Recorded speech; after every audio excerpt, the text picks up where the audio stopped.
Hello, everyone. Welcome to Connecting the Dots, Interacting with APIs. Today, we're unlocking a critical skill for any developer, understanding and using application programming interfaces, or APIs. Imagine APIs as the precise blueprints and protocols that allow different software systems to communicate and collaborate. They are truly the language of interconnected systems, enabling applications to share data and Before we jump into code, let's set the stage.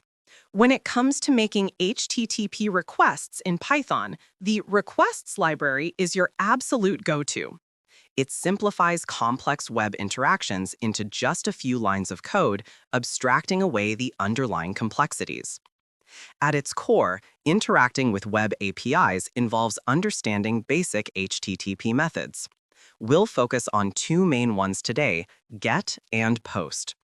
GET requests are like asking for information. You're fetching data from a server. POST requests, on the other hand, are for sending data. You're creating a new resource or submitting information to the server. And how do these systems exchange data? Almost universally, it's through JSON, JavaScript Object Notation.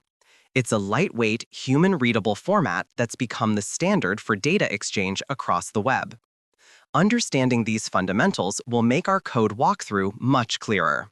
All right, let's get our hands dirty with some Python code. Our first task is to fetch some data from an API using a GET request. As you can see, we start by importing the requests library, which is our primary tool. Then, we define our API endpoint. That's the specific URL where the data resides. With the endpoint ready, we execute our GET request using requests.get. It's incredibly straightforward. After making the request, it's crucial to check the response's status code. A 200 OK typically means success, but other codes indicate different outcomes. Finally, if successful, the API usually returns data in JSON format. The response.json method conveniently parses this for us, transforming it into a Python dictionary or list that we can easily work with. This is how you retrieve information programmatically. Now that we know how to fetch data, let's explore how to send it. This is where POST requests come in. Unlike GET, POST typically requires us to prepare a data payload, the information we want to send to the API.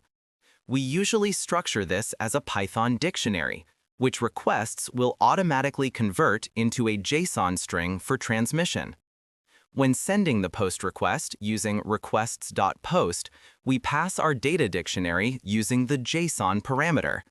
This tells the API that we're sending JSON, and requests handles the necessary headers for us. After sending, just like with GET, we must verify the server's response. A 201 created status code is a common indicator of a successful POST operation, meaning your new data has been accepted and processed by the API. This capability is vital for any API that allows you to add or modify resources. So, we've walked through the mechanics of interacting with APIs using Python. But why is this so important? Fundamentally, APIs are the invisible threads that enable system integration and automation. They allow disparate applications to work together seamlessly, automating workflows that would otherwise be manual and tedious. This capability is the very foundation for modern software architectures like microservices and is absolutely critical in the world of cloud computing. Instead of monolithic applications, we build smaller, specialized services that communicate via APIs. Ultimately, mastering API interaction with Python isn't just about writing a few lines of code. It's about gaining the power to connect your applications to a vast ecosystem of services, data, and functionalities. Python truly becomes your key to unlocking these interconnected systems, allowing you to build more powerful, flexible, and scalable solutions. Keep experimenting, and you'll see just how transformative this skill can be.